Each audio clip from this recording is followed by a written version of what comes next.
Berlebur mereka itu di hadapan kami sudah ya. Oke, jangan ke sana. Ngapain kalian ke sana? Oke, gua hai muslim atau non muslim?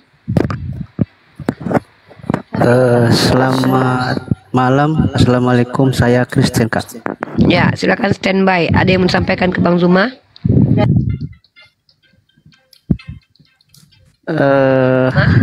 Untuk pertanyaan nanti saja. Kalau ada musik tolong dijauhkan dulu dari musik ya, karena ini relay di YouTube nanti akan bermasalah dengan copyright. Tolong yang musik jangan diputarkan, jangan dibuka mic kalian ya.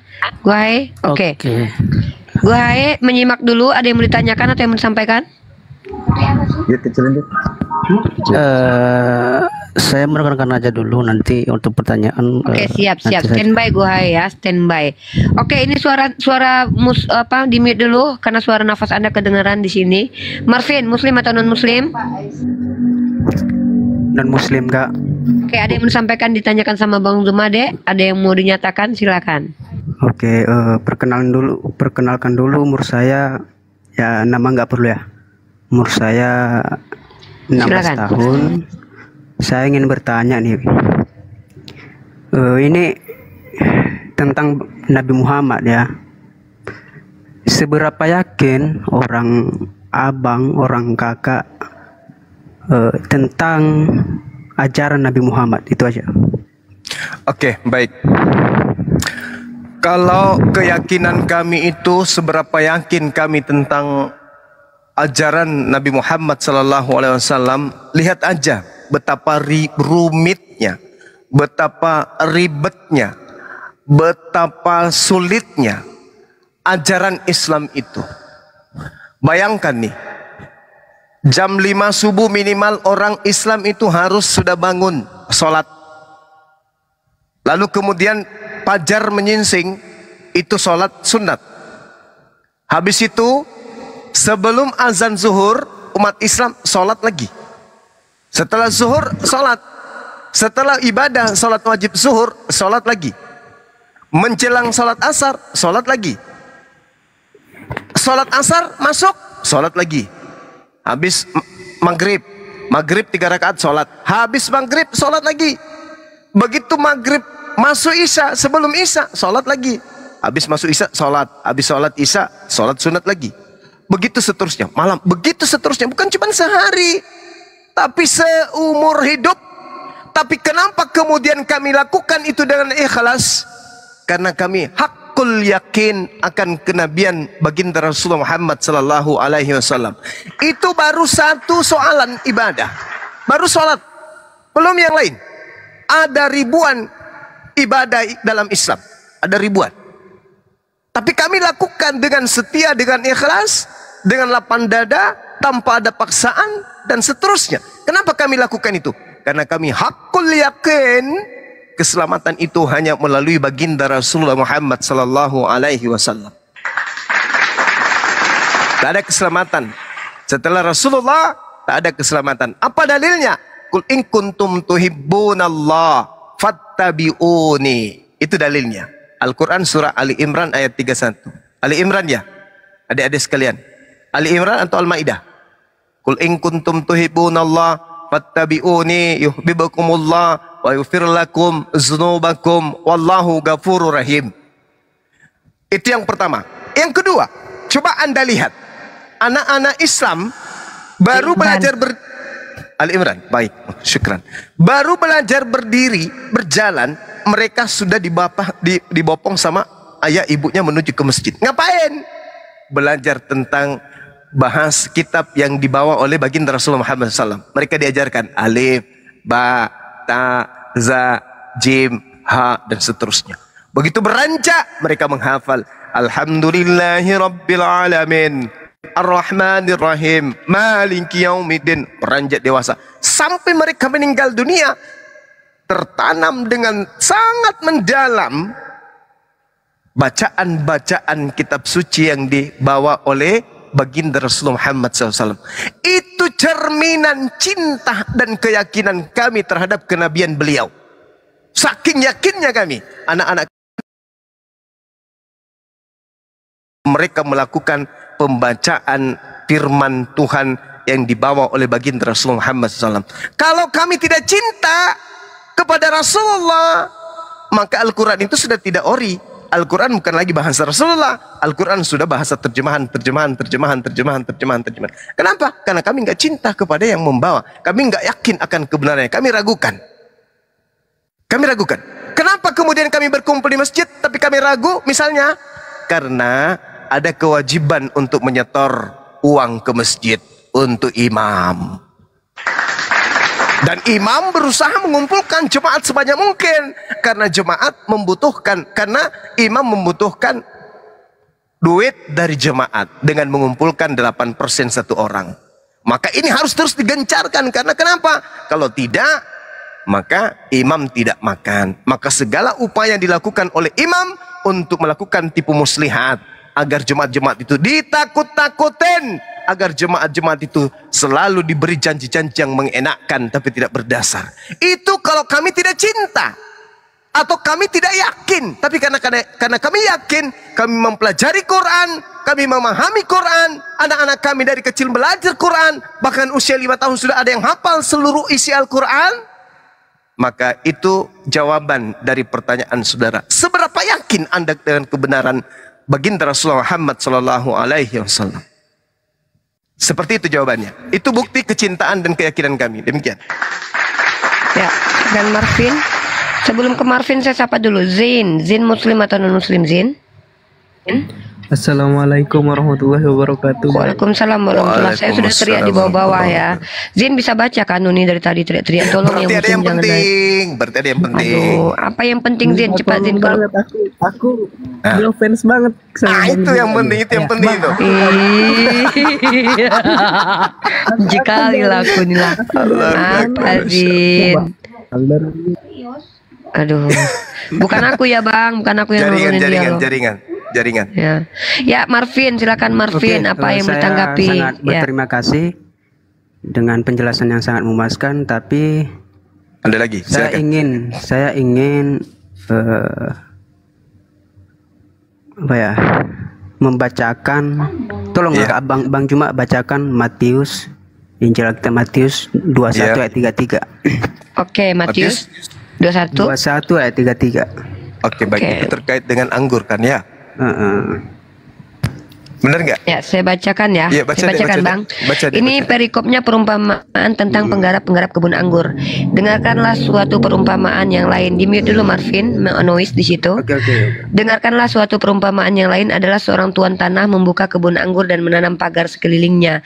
Ia menggali lubang tempat memeras anggur dan mendirikan menara jaga di dalam kebun itu. Kemudian ia menyewakan kebun itu kepada penggarap-penggarap lalu berangkat ke negeri lain.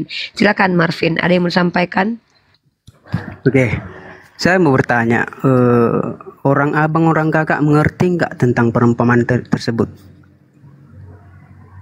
Ya, silakan Bang Juma. Matius 23 nomor berapa tadi? 21 Satu Bang, ayat nomor 33. 33 Bang. Nomor 33. Ya.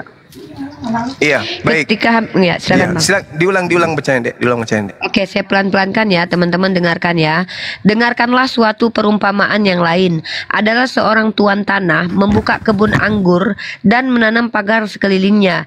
Ia menggali lubang tempat memeras anggur dan mendirikan menara jaga di dalam kebun itu. Kemudian ia menyewakan kebun itu kepada penggarap-penggarap lalu berangkat ke negeri lain.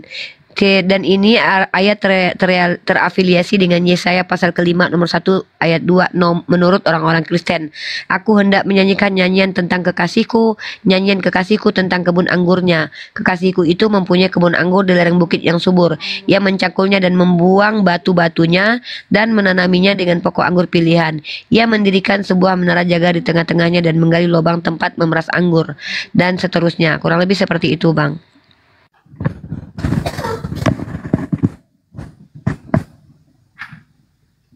Udah Bang? Ya. Iya, Udah? sudah. Ya. Pertanyaannya? Pertanyaannya Marvin. Oke. Itu kan masih banyak tuh ayat yang belum dibaca sampai ke kemana tuh ya? Sampai datang seorang bapak ya seorang tuannya untuk membinasakan para Oke, penggarap Di sini tersebut. terakhir ya. Terakhir ayat ini bercerita tentang tetapi ketika penggarap-penggarap itu melihat anaknya itu, mereka berkata seorang kepada yang lain, ia adalah ahli waris, mari kita bunuh dia supaya warisannya menjadi milik kita. Mereka menangkapnya dan melemparkannya keluar kebun anggur itu lalu membunuhnya. Maka apabila tuan kebun anggur itu datang, apakah yang akan dilakukannya dengan penggarap-penggarap itu? Kata murid Yesus kepadanya, ia akan membinasakan orang-orang jahat itu dan kebun anggurnya akan disewakannya kepada penggarap-penggarap lain yang akan menyerahkan hasilnya kepadanya pada waktu itu. Kata Yesus kepada mereka, belum pernahkah kamu baca dalam kitab suci, batu yang dibuang oleh tukang-tukang bangunan telah menjadi batu Enggak, penjuru? cukup sampai situ tadi, Kak. Jangan dipotong. Kalau Anda suruh saya membacakan, saya akan lanjutkan. Karena jangan-jangan Anda yang salah memahami. Suatu perbuatan ajaib di mata kita. Sebab itu aku berkata kepadamu, bahwa kerajaan Allah akan diambil daripadamu, menghasilkan buah kerajaan itu, dan barang siapa jatuh ke atas batu itu ia akan hancur, dan barang siapa ditimpa batu itu ia akan remuk. Insya Allah kami sangat memahami ini. Silakan Bang Zuma. Iya, pertanyaannya apa, Dek? Pertanyaannya gini, Bang. Iya, Abang ini sedikit menjelaskan ya, Bang, soal iya, itu. silakan, silakan. Abang percaya nggak kalau Yesus yang kami imani itu Ya. adalah anak Allah? Kami percaya kalau itu adalah anak Theos. Sesuai dengan apa yang didalilkan di dalam kitabnya orang Kristen. Yesus anak Theos, anak dewa. Enggak, jangan di situ. Aku nggak mau membahas soal itu, Bang. Soal Allah segala. Anda percaya, Abang percaya nggak? Karena Allah itu tidak punya anak. Yang punya anak itu Theos, dewa. Tapi ini ya, di saat Yohanes membaptis Yesus, Ya. ya, setelah Yohanes siap membaptis Yesus, terdengarlah suara Dari langit. yang dari langit yang menyatakan bahwa inilah anakku. Apakah abang nggak percaya dengan perkataan dari Allah sendiri? Iya, Bahwa dikatakan dia adalah anak. anak di situ hamba. Anak Mana itu bisa hamba. abang mengatakan Betul. hamba? Marvin, Bang Zuma mengatakan anak itu hamba. Kamu bantah itu dan kamu bawa narasi dari kitabmu tentang definisi anak Allah. Silakan. Gimana? Anak-anak Tuhan itu anak-anak Elohim. Bagi Yahudi itu artinya apa? Hamba-hamba Elohim, orang-orang yang intim, orang yang dekat, kekasih-kekasih Elohim. Baca di Amsal 3 nomor 11-12. Anak-anak Elohim atau anak-anak Tuhan atau hamba Tuhan atau anak Tuhan itu seibarat hamba Tuhan yang setia mendengarkan didikan Tuhan, selayaknya seperti ayah yang mendidik anak Ya, kandungnya. saya paham, Bang. Tapi Berarti dalam kekristenan kami penyebutan anak dalam Yesus itu berbeda. Ya itu di Kristen kan. Anda kan tanya, Anda tanya kepada saya mendudukkan perkara itu pada dudukan tanpa doktrin dan dogma, tapi dengan logika dan pewahyuan berdasarkan kitab saudara. Kalau Anda kan dogma, doktrin. Saya tahu itu. Saya paham. Kristen menurut Kristen, kalau anak Tuhan itu artinya Tuhan, anak Allah artinya Allah. Kan itu. Saya pun anak Allah, Bang, tapi di pandangan Allah itu saya beda. Anak dengan Yesus. kucing. Apa? Ya. Apa? Saya memang anak Allah, semua anak Allah. Nenek semua anak kucing, ente itu anak kucing. Anda itu yang benar adalah anak Theos, bukan Ya, anak itu Allah. menurut pemahaman Abang. Oh Tapi bukan, di sini bukan saya anak bukan kecil, mau berdebat, Bang. anak kecil. Ya. Kristen itu mencuri kata Allah dari Quran. Jadi jangan kau sebutkan, jangan kau kotori mulutmu dengan menyebut dirimu anak Allah. Dari Oke? mana Abang tahu bahwa itu berasal dari Islam? Dari Oke, sedangkan baik. agama Hanya Anda, ada satu agama yang Anda- menggunakan dengar. Hanya ada satu agama yang menggunakan kata Allah. Hanya Islam. Kristen Indonesia hanya karena ingin menipu jemaat, menipu orang Islam untuk menjadi jemaatnya, maka Tuhannya, sembahannya yang adalah dewa, mereka ganti dengan sebutan Allah. Kalian itu kena tipu itu. Sebenarnya Tuhannya Kristen itu bukan Allah. Ya, Tuhannya itu udah, Kristen Bang. itu adalah Bapak, Father, atau kalian sebut dengan Theos. Theos yang arti terjemahan aslinya adalah dewa. Itu Tuhan kamu. Kamu itu cuma didoktrin sama pendeta menyebut nama Saya Allah. enggak merasa didoktrin, Bang. Nah, sekarang kalau begitu tolong tunjukkan data akurat dari kitabmu. Original teksnya kata Allah ini apa? Saya tidak Original teksnya. menjelaskan karena pengetahuan saya terbatas. Nah, itu bagus. Kalau Anda sudah mengatakan Anda terbatas tapi Anda ngotot, berarti Anda sudah memperjuangkan doktrin dan dogma yang didoktrin kepada Anda oleh gereja, oleh bapak gereja. Ingat, saudaraku, Gini, Bang. Bukan saya kata Allah itu Anda harusnya lepaskan dari iman Anda, karena kata Allah itu adalah bersumber dari Al-Quran. Berarti itu yang Abang permasalahkan selama ini. Karena Anda mengatakan diri Anda itu sebagai anak Allah. Saya katakan anak Berarti Anda itu anak Abang kucing. permasalahkan gitu. Yes, tidak boleh. Anda mengatakan diri Anda sebagai anak Allah, nggak boleh. Di hadapan umat Islam loh ya. Kalau dalam gereja boleh, silakan aja Anda saling menipu. Tapi kalau di depan Islam, tidak boleh Anda mengatakan diri Anda sebagai anak Allah. Anda boleh mengatakan diri Anda sebagai anak dewa, anak teos, anak kucing, anak tikus, anak sapi, anak bom-bom. Silakan, itu hak Anda. Tapi kalau Anda mengatakan anak Allah, lam yalida walam yulada, Allah tidak punya anak dan tidak diperanakan, tidak beranak dan tidak peranakan. Itu yang Anda harus tahu. Jadi karena tipuan saja di gereja Anda jangan bawa. Sudah selesai di situ ya. Kembali oke, silakan. Ke penjelasan tadi, Bang. Silakan. Matius 21. Matius 21 itu bercerita tentang Nabi Ismail alaihissalam, keturunannya nantinya akan datang mengambil kerajaan yang datang kepada Bani Ishak. Tidak percaya? Mau saya buktikan? Kalau data Matius 21 itu adalah berbicara tentang baginda Rasulullah Muhammad SAW. Dari batu penjuru yang dibuang oleh orang-orang Israel. Dan anaknya. Dan anaknya kelak akan melahirkan batu penjuru yang akan menggenapkan seibarat bangunan itu bolong. Nanti disempurnakan bangunan itu ketika ditambal oleh satu orang, yaitu baginda Rasulullah Muhammad SAW sebagai penutup para nabi. Kerajaan Tuhan yang datang kepada Bani Israel mustahil diberikan kepada Kristen. Yang benar, kerajaan Tuhan yang datang kepada Israel itu diberikan kepada umat Islam, umat daripada baginda Rasulullah Muhammad SAW. Mau bukti? Kita buktikan. Yesaya 60 nomor 6. Sejumlah besar onta akan menutupi daerahmu. Unta-unta muda dari Median dan Eva, mereka semua akan datang dari Sheba, akan membawa emas, kemenyan, serta memberitakan perbuatan masyhur bagi Tuhan. Sekarang itu nubuatan digenapi oleh siapa? Satu. Yesaya 60 nomor 7. Segala kambing domba Kedar, anak kedua dari Nabi Ismail, cucu Abraham, akan berhimpun kepadamu. Domba-domba jantan dari Nebayot, anak pertamanya Ismail, cucu pertama dari Abraham, akan tersedia untuk ibadahmu. Semuanya akan dipersembahkan di atas mezbahku sebagai korban yang berkenan kepadaku, dan aku akan menyemarakkan bait keagunganku. Bait itu ada baitullah, keagunganku. Itu digenapi oleh siapa?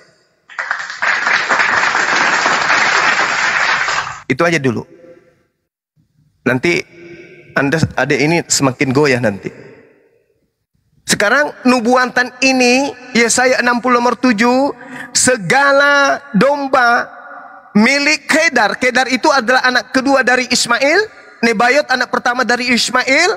Keturunannya Kedar dan keturunannya Nebayot akan datang membawa domba dan seluruh hewan piaraannya untuk menyemarakkan rumah keagungan Tuhan, agar mereka mempersembahkan untuk ibadahnya.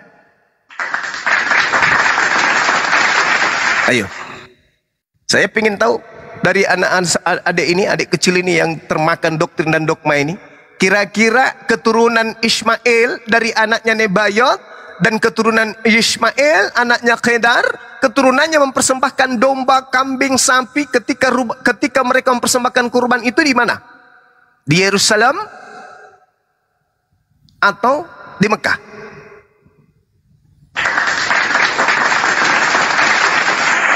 Kalau di Mekah berarti kerajaan Allah diberikan kepada siapa? Matius 21 diberikan kepada siapa? Kepada siapa kerajaan itu nampak buahnya kita lihat. Kata Yesus dalam Matius 21 nomor 43 yang dilarang baca tadi, karena di situ kuncinya. Sebab itu aku Yesus berkata kepadamu, wahai Bani Israel, aku berkata sesungguhnya kerajaan Elohim akan diambil daripadamu dan akan diberikan kepada suatu bangsa yang akan menghasilkan buah kerajaan itu. Bangsa itu akan menghasilkan buah kerajaannya. Apa itu? La ilaha illallah. Ibrahim Rasulullah, Ishak Rasulullah, Yakub Rasulullah, Musa Rasulullah, Daud Rasulullah, Salomo Rasulullah, Yesus Rasulullah, Muhammad Rasulullah.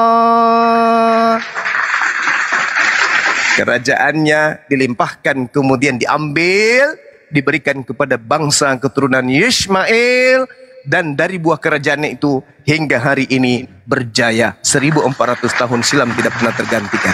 Jangan Anda katakan bahwa kerajaan para nabi diambil oleh Vatikan, jangan. Gak nyambung itu, gak nyambung. Kalau yang di Vatikan itu kerajaan Bintang Timur. Nah, itu dia.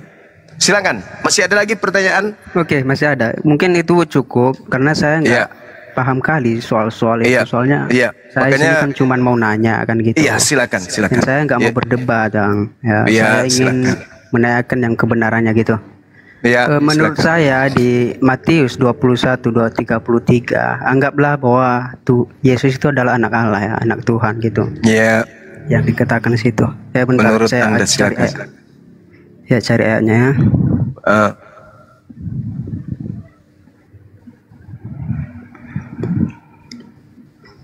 Dengarlah suatu perumpamaan yang lain adalah seorang tuan tanah membuka kebun anggur dan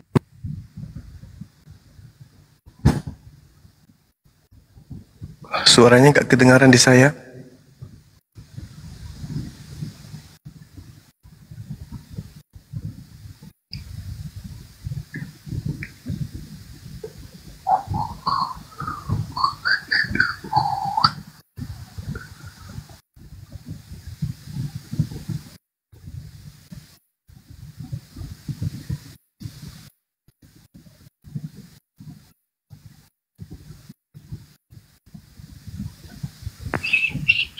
Cek. Kenapa dia itu baca, Pak? Pingsan anak orang apa? Dia membaca kayaknya tapi keluar dari ininya. HP-nya sendiri. Berfirman dalam hati. Padahal sebenarnya data ini itu sudah terjawab sendiri di data 45 dan 46. Bahkan intinya itu sebenarnya di data 44. Entah apa yang ada dalam pikiran adek ini. Langsung aja simpulkan, Dek, apa yang ada dalam benak adek ini. Ya, yang ada dalam benak saya. Ketika tuan rumah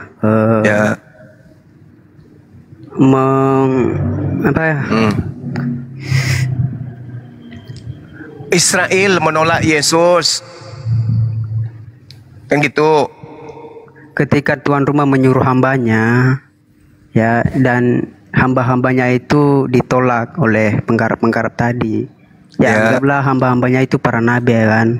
Para nabi. Nah, kemudian dia mengutus anaknya. Anggaplah Yesus tadi adalah anak Tuhan.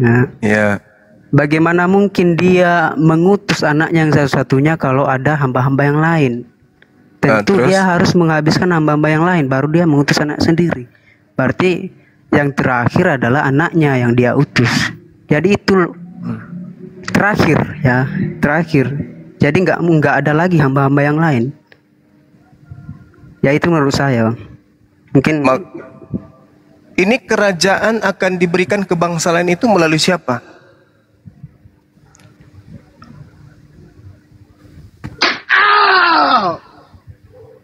Anaknya datang kepada yang memiliki kebun yang sudah dipagarin, datang kepada Bani Israel. Lalu kemudian mereka membunuhnya. Lalu kemudian dikatakan tidak ada lagi hamba selain daripada anak ini. Tapi anak justru mengatakan kerajaan Allah akan diambil daripadamu dan akan diberikan kepada satu bangsa yang lain. Nah, ketika kerajaan itu diberikan kepada bangsa lain karena ditolak kepada siapa dia diutus, sekarang permasalahannya adalah siapa yang bakal menjadi raja dan kerajaannya apa?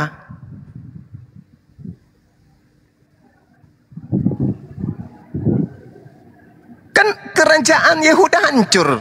Sampai hari ini nggak berdiri lagi. Lalu kerajaan Raja Yehuda yang adalah Yesus menurut sejarah atau Raja Daud ini, mana kerajaannya? Ya mana? Tak ada kerajaan yang datang kepada mereka. Coba Anda baca Yesaya 4, Yesaya 42 nomor 10 coba. Yesaya Nomor 42. nomor 42. Sorry, Kejadian 49 nomor 10. Kalau Yesaya 42 itu satu perikop itu bisa Anda gunakan. Silakan Anda Kejadian 49 nomor 10 aja dulu. 49. Iya.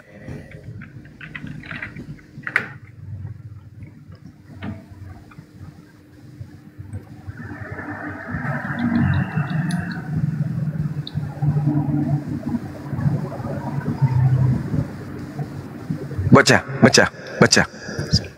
Coba baca. Sabar Bang, sabar. Iya.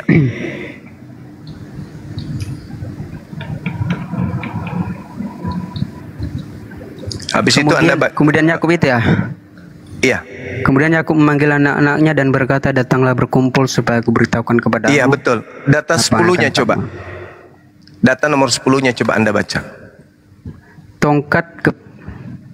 Tongkat kerajaan tidak akan beranjak dari Yehuda ataupun lambang pemerintah dari antara kakinya sampai dia datang yang berhak atasnya. Makanya kepadanya akan takluk bangsa-bangsa.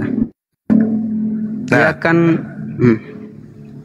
Nah, tongkat kerajaan tidak akan beranjak dari Yehuda ataupun lambang pemerintahan dari antara kakinya sampai dia datang yang berhak atasnya. Artinya kalau yang berhak sudah datang, maka lambang pemerintahan akan beranjak dari kerajaan Yehuda.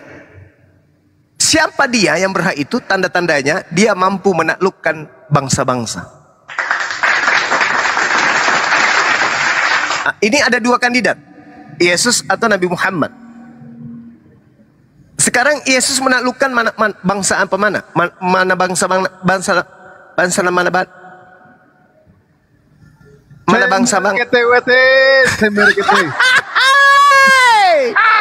mana aja? Coba tunjukkan.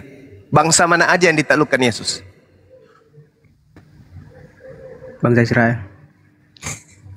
Jangan bikin malu, Bang.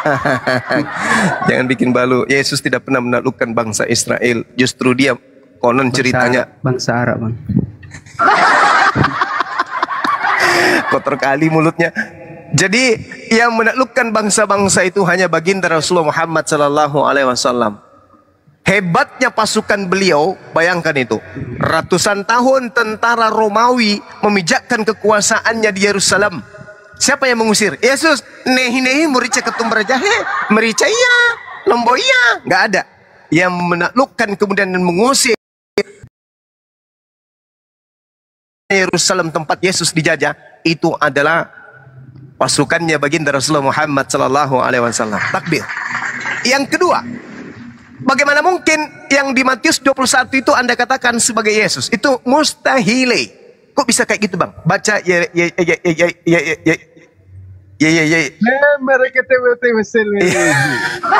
baca Yeremia 30 nomor 36. Coba. Baca coba. Coba Anda baca. Sekarang saatnya adik ini kita kita ajarin. Yeremia 30 nomor 30 coba. Coba. Dek, baca Dek. Baca Dek.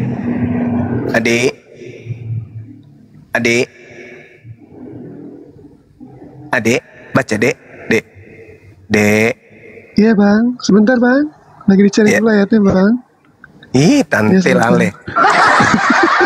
Ucap. Ayo Dek,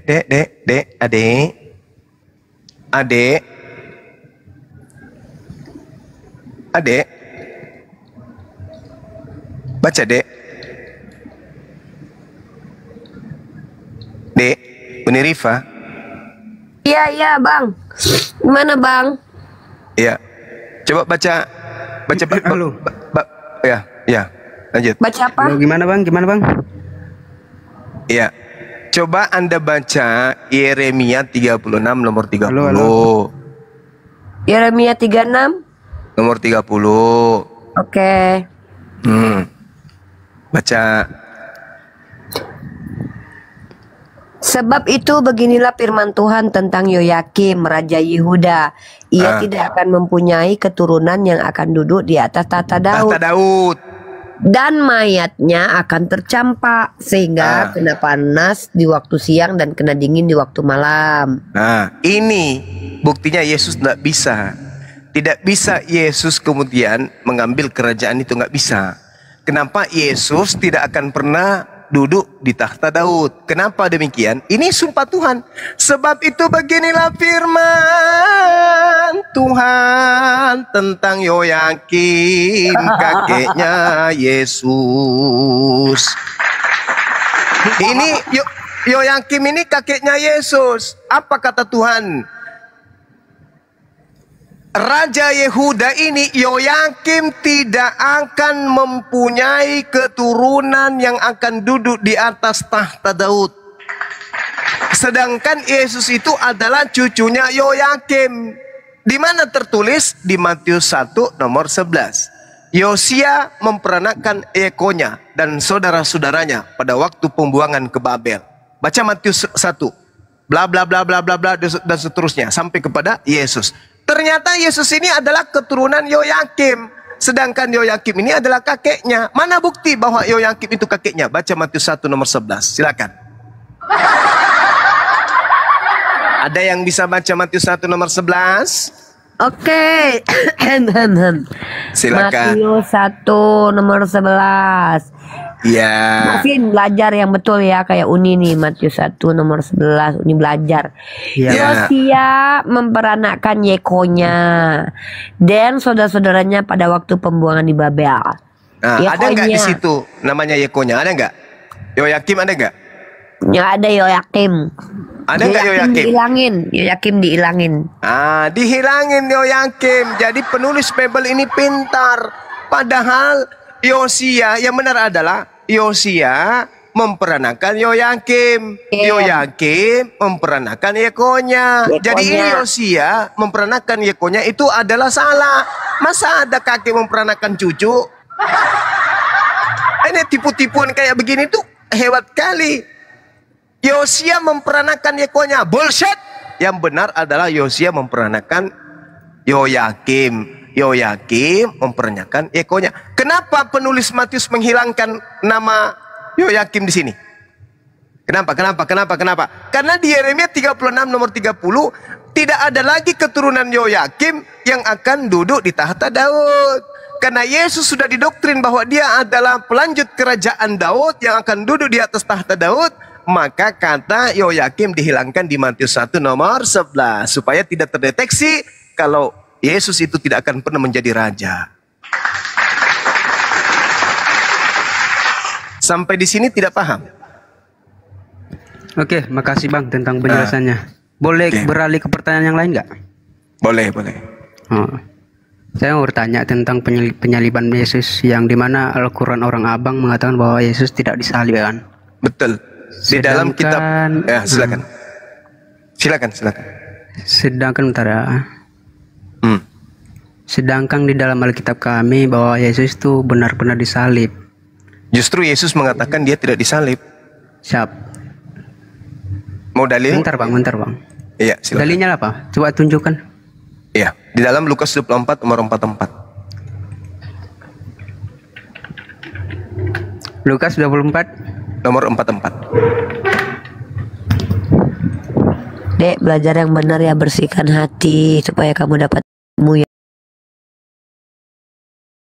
Pada hari pertama minggu itu mereka pergi ke kubur membawa rempah-rempah yang telah disediakan mereka.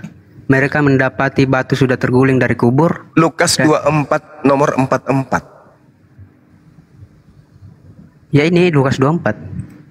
Iya. Lukas 24. Nomor 44.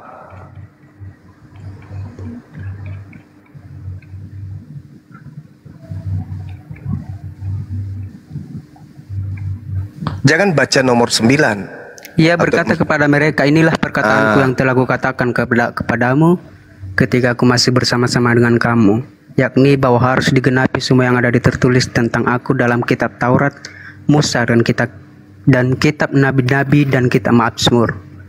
Lalu ia membuka pikiran mereka sehingga mereka mengerti kitab suci. Katanya kepada mereka, ada tertulis demikian, Mesias harus menderita dan bangkit dari antara orang mati pada hari yang ketiga. Oke. Dan lagi, gitu. Oke. Berarti Yesus mengatakan bahwa Mesias harus menderita dan bangkit di antara orang mati pada hari ketiga. Tunggu.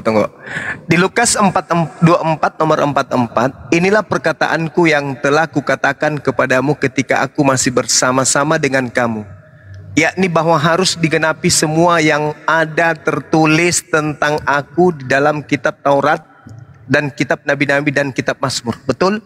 Betul. Tergenapi di dalam kitab Mazmur. Nah, tolong tunjukkan di dalam kitab Taurat bahwa Yesus harus mati.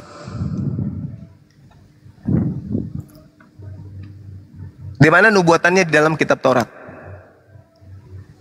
Kita jangan lari ke sana, Bang. Kita kan bertetapan pada perkataan Yesus. Ya, ini Yesus mengatakan harus tergenapi tentang aku semua yang tertulis di dalam kitab Taurat. Sedangkan penyaliban itu yang diimani oleh Kristen itu adalah yang tertulis dalam kitab Markus, Matius, Lukas, Kisah Para Rasul, Surat Paulus. Itu kan?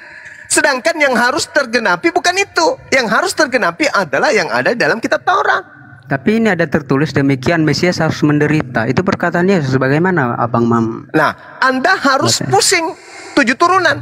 Karena Anda tidak akan menemukan di dalam kitab Taurat bahwa Mesias akan mati dan bangkit pada hari ketiga di antara orang mati. Mana di Taurat tertulis? Ada enggak? Kan di situ berkesinambungan. Inilah perkataanku yang telah kukatakan kepadamu ketika aku masih bersama-sama dengan kamu, yakni bahwa kamu harus digenapi semua yang tertulis tentang aku dalam kitab Taurat. Itu aja dulu satu. Bahwa Mesias akan mati dan bangkit pada hari ketiga. Di Taurat tertulis di mana itu? Ada enggak? Enggak ada. Mau sampai gundul, Anda tidak akan menemukan di Taurat tertulis Mesias mati dan bangkit pada hari ketiga. Coba tunjukkan di Taurat tertulis di mana. Nah, sedangkan Anda bertanya, di mana tertulis Yesus tidak disalib? Saya katakan, Yesus sendiri mengatakan harus tergenapi apa yang tertulis tentang dia di dalam kitab Taurat. Apa itu? Di dalam kitab Taurat, salah satunya Ulangan 27, Ulangan 23 nomor 7. Jangan kau membunuh orang yang tidak bersalah. Jangan kau bunuh orang yang benar. Akulah benar, akulah hidup. Akulah jalan, akulah benar, akulah hidup. Yesus adalah kebenaran. Kata Tuhan di dalam Taurat, jangan kau membunuh orang yang benar. Berarti Yesus boleh dibunuh atau tidak? Menurut Taurat. Nah, itu kan rencana Allah, Pak. Ya, ini rencana Allah. Jangan kau membunuh orang yang tidak bersalah. Ya kan, jangan kau membunuh orang yang benar. Sekarang Tuhan melarang membunuh Yesus atau Tuhan menubuatkan membunuh Yesus?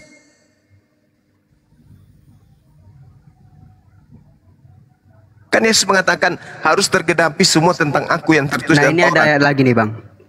Pada suatu kali ketika Yesus berdoa seorang diri, datanglah murid-muridnya kepadanya, lalu ia bertanya kepada mereka, kata orang banyak, siapakah aku ini? Jawab mereka, Yohanes Pembaptis, dan juga mengatakan Elia. Dan ada pula yang mengatakan bahwa seorang dari nabi-nabi dahulu telah bangkit. Lalu Yesus bertanya kepada mereka, menurut kamu siapa aku ini? Jawab Petrus, Mesias dari Allah.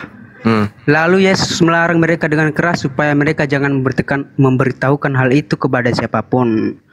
Dan Yesus berkata, anak manusia harus menanggung banyak penderitaan dan ditolak oleh tua-tua, imam-imam kepala dan ahli-ahli Taurat, lalu dibunuh dan dibangkitkan pada hari ketiga. Nah, itu bagaimana Bang membaca itu? Coba. Oke. Di awal tadi Anda mengatakan, siapakah aku ini? menurutmu aku ini siapa? Kata muridnya, siapa Yesus? Mesias kan? Betul? Ya, Mesias. Mesias ini siapa? Apa arti Mesias? Orang yang diurapi, betul? Enggak, yang mengatakan bentar. Oh iya, Mesias. Mesias orang yang diurapi, betul? Baca Mazmur 105 nomor 15. Jangan mengusik, sabar dulu. Saya akan ke situ. Jangan mengusik orang-orang yang kuurapi. Dan jangan berbuat jahat kepada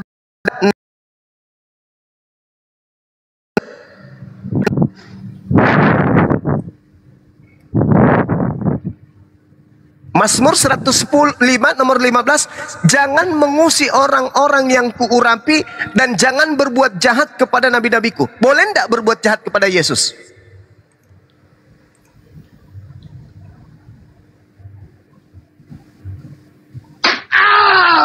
Boleh enggak menurut firman Tuhan yang ada di Mazmur ini, boleh enggak berbuat jahat kepada Yesus?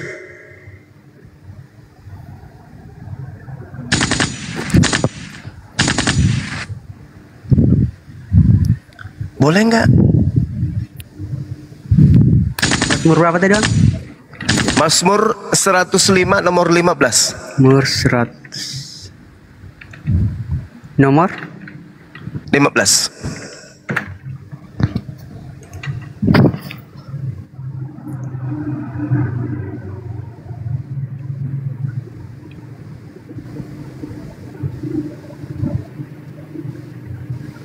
Ya, legion yang jangan baru. mengusik orang-orang yang kuurapi dan jangan berbuat jahat kepada nabiku. Nah, sekarang boleh nggak melanggar ini? Kalau melanggar ini mengakibatkan dosa atau menghapuskan dosa?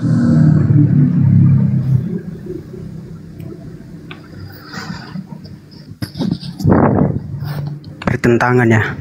Bertentangan. Makanya Yesus mengatakan di dalam Yohanes 6 nomor 70, bukankah aku yang memilih engkau yang 12 dan satu di antaramu adalah iblis? Siapa iblis di sini? Yudas. Kenapa Yudas disebut iblis? Karena Yudas mengkhianati gurunya, makanya disebut iblis. Kalau Yudas saja disebut iblis, yang mengkhianat kepada Yesus aja disebut iblis, lalu bagaimana dengan Kristen yang bertepuk tangan dengan matinya oknum yang dikatakan dengan fitnahan terkutuk di atas tiang salib?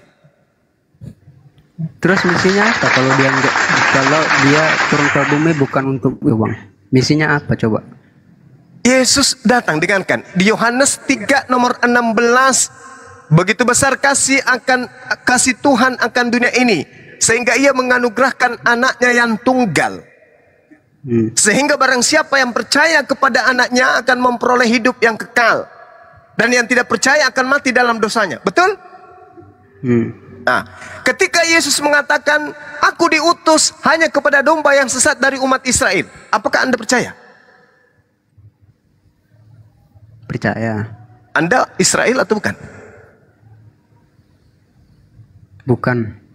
Berarti Yesus diutus untuk Anda atau bukan? Ya emang untuk saya. Lah tadi katanya percaya kepada Yesus ketika Yesus mengatakan aku diutus hanya kepada domba-domba yang sesat dari umat Israel. Anda mengatakan ya, Anda bukan Bani Israel. Kan tertuju kepada seluruh umat, itu kan hanya sebagai ini, Bang. Sebagai apa? Sebagai apa? Sebagai pedoman ini. Sebagai pedoman. Tadi kan itu. Anda percaya enggak kepada Yesus? Barang siapa yang percaya kepadanya, maka dia akan memperoleh hidup yang kekal. Barang siapa yang tidak percaya, maka dia akan mati dalam dosanya. Kalau Anda mengatakan Yesus diutus untuk Anda, berarti Anda tidak percaya ucapan Yesus. Berarti Anda mati dalam dosa Anda. Bahkan dalam Matius 10 nomor 5 nomor 6, Yesus berpesan kepada ke-12 muridnya, janganlah engkau ke bangsa lain atau ke bangsa orang Samaria, tapi datanglah kepada domba-dombaku yang sesat dari umat Israel. Kalau domba Israel itu ada di Indonesia, maka dia harus datang ke Indonesia. Kalau adanya di Thailand, maka dia harus ke Thailand. Makanya dikatakan, beritakanlah Injil kepada pergilah ke seluruh bangsa, jadikanlah mereka semua menjadi muridku. Maksudnya apa? Di mana bangsa Israel itu pergi di atas muka bumi ini, ke situlah engkau harus pergi. Bukan berarti ke bangsa-bangsa seluruh bangsa, karena ketika orang Yahudi, orang Israel berbicara mengenai nois, berbicara mengenai bangsa, maka mereka hanya berbicara tentang Bani Israel, Bani Yakub. Ketika bangsa lain, berarti bercerita kepada bangsa di luar daripada bangsa yang ada pada saat itu, yang berbicara pada saat itu. Kalau dia berbicara bangsa Lewi yang berbicara, maka yang dimaksud adalah 12 bangsa, suku bangsa yang lain di luarnya. Seperti itu. Nah, kalau Anda percaya kepada Yesus, ketika Yesus mengatakan aku diutus hanya kepada domba yang dari umat Israel, sejatinya Anda jangan nyamar-nyamar sebagai domba. Sebab Yesus mengatakan, waspadalah, akan datang serigala nyamar-nyamar seperti domba.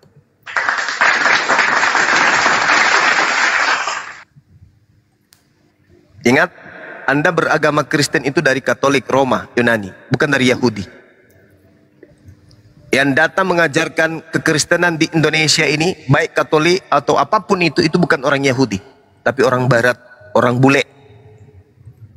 Kenapa bukan orang Yahudi? Karena sejatinya penyembah-penyembah Yesus yang pertama itu adalah orang Katolik Romawi, bukan orang Yahudi. Demikian. Ada lagi? Oke bang, mungkin itu saja. Oke. Cerita. Bukan berdebat, hanya bertanya saja. Baik. Saya menghargai adik ini pintar, adik ini cerdas, dan saya suka kepada orang-orang yang jujur untuk mau belajar. Silakan belajar terus, perdalam Bible, jangan ragu, tetaplah belajar Bible. Ingat, jauhkan doktrin dan dogma. Percaya kepada akal Anda, karena Yesus mengatakan dalam Matius berapa teman-teman? 23 nomor 27, kasihilah Tuhanmu dengan segenap hatimu dan segenap akal budimu. Yesus tidak pernah mengatakan kasihilah. Tapi saya nggak mempudilkan semua itu bang. Saya hanya mengambil atau meneguhkan satu kata yang dimana bahwa kata Yesus, akulah jalan, akulah kebenaran. Tidak ada seorang pun yang datang kepada apa kalau tidak melalui saya. Itu yang ucapan. saya pegang. Itu ucapan Yesus kepada Bani Israel atau ucapan Yesus kepada? Itu untuk semua. Oh, Anda keliru. Ingat, karena Yesus. Kalau misalkan dia diutus hanya untuk orang Israel, Bang Zuma, di hari penghakiman nanti mungkin dia hanya menghakimi orang Israel gitu kan. Boleh Yesus menghakimi seluruh umat manusia. Tapi ingat. Yohanes 8:42. Barang siapa yang menolak aku, ini kata Yesus, dia sudah ada hakimnya. Apa hakimnya? Yaitu semua perkataan. Enggak pakai akal dulu bang, pakai gimana? Abang kan tadi cuman sama orang Israel. Jadi dia hanya berkuasa atas orang Israel doang gitu. Dengarkan. Saya belum selesai. Ini ucapan Yesus. Tetapi yang menghakimi manusia itu, tapi dia datang kedua kalinya untuk menghakimi semua manusia termasuk nabi-nabi abang. Gimana? Oke, silakan aja dengan doktrin Anda. Tapi ingat, apa ucapan Yesus dalam Yohanes 8:40? Izinkan saya untuk membacanya. Barang siapa yang menolak aku, ingat, barang siapa yang menolak aku, dia sudah ada hakimnya, yaitu firman, perkataan yang pernah aku katakan ketika aku datang. Perkataan itulah kelak yang akan menjadi hakimnya di akhir zaman. Siapa yang menolak dia? Sekarang yang menolak Yesus adalah dia yang akan dihakimi berdasarkan firman yang Yesus pernah ucapkan di tengah-tengah Bani Israel. Betul? Ya. Oke, Anda dan Bang Suma, orang Islam, datang ke penghakiman Yesus. Anda masuk, Marvin masuk lebih dulu. Marvin, ya Tuhan Yesus, aku lihat kau hidup itu di dunia, kau menyembah aku, mempertuhankan aku. Saya mau tanya samamu sebelum kau jawab. Saya mau tanya kepadamu Marvin, siapa yang memerintahkan engkau menyembah diriku? Kira-kira jawaban saudara Marvin apa? Kita jangan berdasarkan dengan ini bang, dengan perkataan Yesus, tapi kita melakukan. Kalau saya Yesus tadi Yohanes 8:40. Saya mau bertanya kepada abang. Dengar. Yohanes 8:42 tadi. Barang siapa menolak aku, dia sudah ada hakimnya, yaitu perkataan yang pernah aku katakan kepada mereka. Perkataan itulah yang kelak akan menjadi hakimnya di akhir zaman. Kamu datang nih, ditanya sama Yesus, kenapa kau menyembah aku? Kenapa kau mengusir setan pakai namaku? Kenapa kau mukjizat pakai namaku? Apa jawaban saudara? Karena kan iblis memang kalah dengan namamu. Oke. Kenapa kemudian kami tidak menggunakan nama Yesus dalam mengusir setan dan sebagainya? Nah, Anda ditanya, oke, Anda mengusir setan pakai namaku, oke. Tapi bukankah di dalam kitab Matiusmu nomor 7, nomor 2, bab 7, nomor 22, nomor 23, saya mengusir orang-orang yang memanggil aku Tuhan bermujizat pakai namaku. Itu karena kejahatan, Bang. Jangan abang menyamakan akal kejahatannya itu dilandaskan karena tidak melakukan kehendak Bapa yang ada di surga, betul? Iya. Sekarang saya tanya, atas kehendak siapa Anda menyembah Yesus? Bukan atas kehendak siapa, kita. Loh, menurut kan saya, dasar pijakannya harus berdasar terhadap kehendak Bapa, kata Yesus.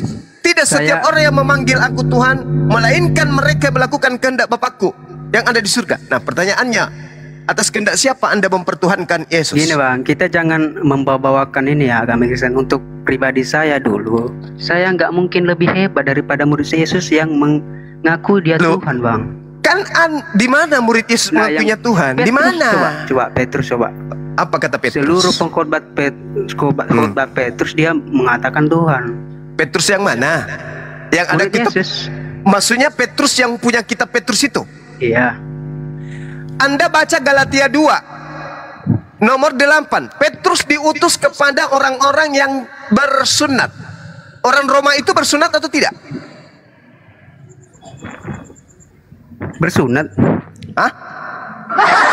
Kalau orang Roma bersunat berarti dia mengingkari ajaran Paulus, di mana Paulus mengatakan dalam Galatia 5 nomor 2, barang siapa yang menyunatkan nonotnya, Yesus Kristus tidak berguna baginya. Mana yang benar ini? Paulus mengatakan Petrus diutus hanya kepada orang-orang yang bersunat, berarti Yahudi dong, bukan kepada Roma. Roma itu orang yang tidak bersunat. Berarti yang Anda katakan, karena Petrus murid Yesus tidak akan mungkin mengkhianati Yesus. Matius 10 nomor 5, nomor 6, Yesus berpesan kepada Petrus, jangan ke bangsa lain. Petrus kira-kira taat tidak kepada Yesus? Taat, berarti dia tidak mungkin ke bangsa Roma. Nah, sekarang Anda yang ditanya, Anda kan mengatakan Yesus itu hakim. Anda ditanya, woi, kamu menyembah saya, siapa yang perintahkan? Jawaban Anda apa? Kalau menurut saya nggak berkegantungan siapa yang nyuruh saya, Bang. Kan Yesus bertanya ini, apa jawaban Anda? Ya karena dia Tuhan. Abang nggak baca ini Yohanes ayat 1 berarti berikutnya. Berarti dia adalah berarti jawaban itu alasan diri. Berarti Anda pahami itu. Berarti Anda nanti di hadapan Yesus mengaku karena engkau adalah Tuhan. Betul? Di hadapan Yesus. Betul? Ketika Anda dihakimi oleh Yesus, wahai saudara, siapa namanya? Marvin, atas kehendak siapa engkau menyembah aku? Apa jawaban saudara? Apa jawaban saudara? Di hadapan Yesus nih, Anda kan mengatakan Yesus hakim. Nah, Anda dihakimi. Atas kehendak siapa saudara Marvin menyembah aku? Apa jawaban saudara? Siapa saudara Marvin menyembah aku? Apa jawaban saudara?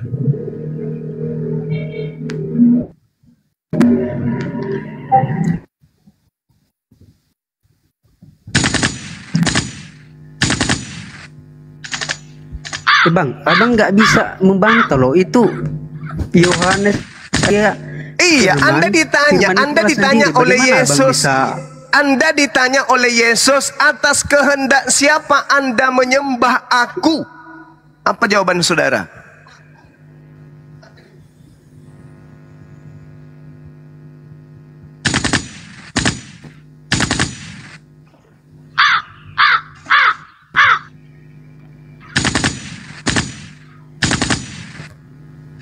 Anda nggak menjawab. Nah, giliran Bang Suma, ini yang ganteng kali maju. Saya maju kan? Ditanya sama Yesus.